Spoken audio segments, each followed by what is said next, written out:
ભક્તરાજ કડવા ભક્ત. વાલા ભક્તો, આ દુનિયામાં કુસંગી હોય કે સત્સંગી હોય, તમામના જીવનમાં અવારનવાર નાની મોટી મુશ્કેલીઓ આવતી જ હોય છે. પરંતુ જેને ભગવાનનો અનન્ય આશરો હોય તે એક પરમેશ્વર સિવાય બીજા કોઈને કરતા કે સુખ દુઃખના દાતા માને નહીં, કોઈને પોતાની રક્ષા ના કરનારા માને નહીં, કોઈનો આધાર રાખે નહીં, કોઈનું બળ રાખે નહીં. ભગવાનનો સાચો ભક્ત કેવો હોય તે એક સત્ય પ્રસંગ દ્વારા જોઈએ. પંચમહાલ જિલ્લાના સંતરામપુરા તાલુકામાં ગોઠીપ નામનું ગામ છે. એ ગામમાં એક પાટીદાર કડવા ભક્ત રહેતા હતા. એમની થોડી પ્રેરણાદાયી વાતો સાંભળવા જેવી છે. ચાલો સાંભળીએ. એકવાર કડવા ભક્તના પેટમાં અતિશય દુખાવો થવા લાગ્યો. જ્યારે ઉધરસ આવે ત્યારે આખા શરીરે બેવડ વળી જાય અને ખૂબ પીડા થાય. મહારાજ એમને દર્શન આપે, એમની સાથે વાતો પણ કરે, એવા એમના પર રાજી હતા, પરંતુ એમનું દુઃખ મટાડે નહીં. ઘણી વખત ભગવાનની લીલા કંઈક ન્યારી હોય છે, તેને આપણે સમજી ના શકીએ, પરંતુ જેવા ભગવાન એવા જ એના ભક્ત પણ હોય છે. વચનામૃત ગરડા અંત્યના 28માં શ્રીજી મહારાજ કહે છે કે ભગવાનનો ભક્ત હોય તેને કોઈ કર્મયોગ્ય કરીને સૂર્ય ચડાવ્યો હોય ને એ સમયમાં અમે પણ એમની પાસે ઊભા હોઈએ, પણ એ ભક્તના હૃદયમાં એમ ઘાટ ન થાય કે આ ભગવાન મને સૂર્યના કષ્ટ થકી મુકાવે તો ઠીક. એવી રીતે પોતાના દેહના સુખનો સંકલ્પ પણ ન થાય અને જે કષ્ટ પડે એને પ્રેમથી ભોગવી લે, એવો જે નિષ્કામ ભક્ત હોય એના ઉપર ભગવાનની બહુ પ્રસન્નતા થાય છે. કડવા ભક્તને પણ અંતરમાં આવી સમજણ પાકી થઈ ગઈ હતી. મને જે કાંઈ દુઃખ અનુભવાય છે તે મારા ભગવાનથી અજાણ્યું નથી. તેઓ તો અંતર્યામી છે અને સદા મારી સાથે છે, અને તેઓ જે કરતા હોય તેમાં મારું સારું જ હોય. તેથી ક્યારેય એવી પ્રાર્થના ન કરે કે હે મહારાજ, તમે મારા ઉપર રાજી હો તો મારો આ રોગ મટાડો ને. આ કેટલી ઊંચાઈ કહેવાય. સ્વામિનારાયણ ભગવાન અતિ દયાળુ સ્વભાવના હતા. એક દિવસ ભગવાનથી ન રહેવાનું અને મહારાજે પ્રગટ થઈ અને કહ્યું કે ભગત, તમે કેમ અમને કહેતા નથી કે મારી પીડા મટાડો? જો તમે એકવાર દુઃખ મટાડવાનું કહો તો તમારા તમામ રોગ મટાડી દો. કે સાંભળીને કડવા ભગત તો થોડું હસી પડ્યા અને કહ્યું, મહારાજ, એ મહારાજ, મારું નામ કડવો છે, હું મીઠો નહીં થાવ. આ દેહને ગમે એટલી પીડા થાય તો પણ હું તમને પ્રાર્થના નહીં કરું કે મારો આ રોગ મટાડો. કેમ છે? હું તમને સારી રીતે જાણું છું કે તમે મારા હિત માટે જ આ પીડા આપી છે. બાકી કાળ, કર્મ, માયા એ કોઈની તાકાત નથી કે મને અડી પણ શકે. હું તમારો થયો છું. તમારા ભક્તનું તમે કદી અહિત કરતા જ નથી. આવું તો મેં મારી જિંદગીમાં અનેક વાર સાંભળ્યું છે. આવી મુશ્કેલી આપીને પણ તમે મારું ભલું કરવા જઈ રહ્યા છો, ત્યારે હું તમને શું કામ અટકાવું? કડવા ભક્તને આવી ધીરજ અને સમજણ જોઈ સ્વામિનારાયણ ભગવાન રાજીના રેડ થઈ ગયા. પછી એમના પેટ ઉપર ભગવાને હાથ ફેરવો એટલે એમની તમામ પીડા તરત શાંત થઈ ગઈ, રોગ મટી ગયો.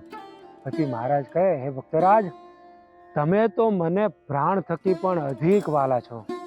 તમારા જેવા ભક્તોનો મહિમા ભાવ બ્રહ્માદિક દેવો કરતા પણ અધિક છે.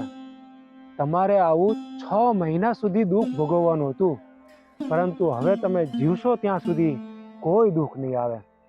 તમારા દર્શન કરશે કે વાત સાંભળશે એનો પણ ઉદ્ધાર થશે. આમ કહી પ્રભુ અદૃશ્ય થઈ ગયા.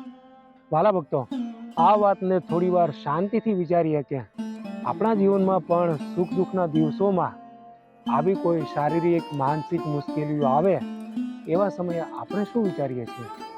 એ સમયે પણ ભગવાન કરતા થકા હિત કરતા કેટલા મનાય છે? પૈસા, માન સન્માન કે પંચ વિષય એ સુખદાતા કેટલા મનાય છે? કે શ્રીહરિ સુખદાતા મનાય છે? જો હર સ્થિતિ પરિસ્થિતિમાં ભગવાનની મરજીમાં ભળીને રહેવાય તો ભગવાનનો દ્રઢ આશરો પાક્કો થયો છે. કડવા ભક્ત મહારાજની આજ્ઞાથી સંસારમાં જોડાયા હતા, પરંતુ પોતાનું સર્વસ્વ શ્રીહરિ અને સત્સંગને સમર્પણ કરી દીધું હતું, અને ખેતીમાં પણ જે પાકે તે બધું જ પ્રભુને સમર્પિત કરી દેતા. અને પોતે મજૂરી કરીને નિર્વાહ ચલાવતા. એક પ્રસંગ તો જાણવા જેવો છે. કડવા ભક્તની વાડીમાં 60 આંબા હતા. કેરીઓ બહુ સારી આવતી, પરંતુ એક વખત ત્યાંના રાજાએ જોખમીથી તે આંબાઓ લઈ લીધા. પછી કડવા ભગત પોતાની વાડીએ ગયા અને વાડીએ જઈ અને એક આંબાઓને વર્તમાન ધરાવ્યા અને કહ્યું કે હવે તમારી કેરીઓ તો ઓલા પાપીઓ ખાશે, માટે હવે તમે અહીંયા શા માટે ઊભા છો? સાધુના ઉપયોગમાં તો આવવાના નથી, માટે ચાલ્યા જાઓ, એમ કહી અને સર્વેને ધામમાં મોકલી દીધા. એટલે તરત જ બધા જ આંબાઓ સુકાઈ ગયા. એકવાર મહારાજ એમની છાતી માપીને બોલ્યા કે આ ભક્તની છાતી તો બહુ પોળી છે. કોઈને યમદૂત લેવા માટે આવ્યા હોય અને કડવા ભગત જો ત્યાં હાજર હોય તો યમદૂત પણ નાસી જાય. કડવા ભક્તને મહારાજ અવારનવાર દર્શન આપતા. એકવાર મહારાજ ગોઠીપ ગામના મૂળજી ભગતના ઘરનાને ધામમાં લઈ જવા માટે આવ્યા. બહાર ચોકમાં ઊભા રહ્યા. તે સમયે કડવા ભક્ત પોતાના ઘરની બહાર આવ્યા. ત્યાં તો ચોકમાં મહારાજના દર્શન થયા. મહારાજને પગે લાગ્યા અને પૂછ્યું કે મહારાજ, એ તમે અત્યારે અહીં ક્યાંથી? ત્યારે મહારાજે કહ્યું કે મૂળજીની સ્ત્રીને તેડવા માટે આવ્યા છીએ, પણ તે એમને કહે છે કે આ મારા છોકરાને મારી સાસુને સોંપીને પછી આવીશ.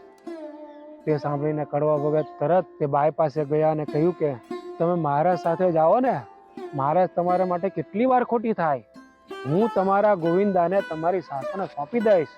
પછી તેઓ તરત મહારાજ ભેગા ધામમાં ગયા. એકવાર કડવા ભક્ત મછિયાઓમાં મહારાજના દર્શનાર્થે પધાર્યા હતા. ત્યારે મહારાજના પગે લાગી અને મહારાજના બંને ચરણારવી પોતાના હાથે ઝાલી અને બેસી રહ્યા. પછી મહારાજ તો ત્યાંથી ઊભા થઈને ગયા. કડવા ભગત તો એમનામ બેસી રહ્યા. એટલે બીજા ભક્તોએ કહ્યું કે ભગત, એટલે કેમ બેસી રહ્યા છો?